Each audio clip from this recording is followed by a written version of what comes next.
VTV Bangla news, সত্যের সাথে সত্যের পথে। গুলিকাণ্ডে ধৃত অভিযুক্ত কয়লা মাফিয়া জয়দেব মণ্ডলকে 4 দিনের সিআইডি হেফাজতের নির্দেশ দিলেন আসানসোল আদালতের বিচারক।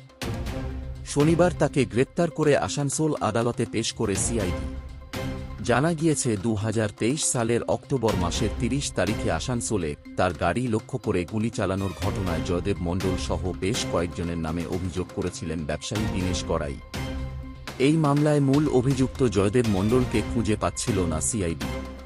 প্রসঙ্গত, চলতি বছরের 2 মে আসানসোল সিবিআই আদালতে কয়লা পাচার মামলায় চিকিৎসার কারণ দেখিয়ে অনুপস্থিত ছিলেন জয়দেব মণ্ডল।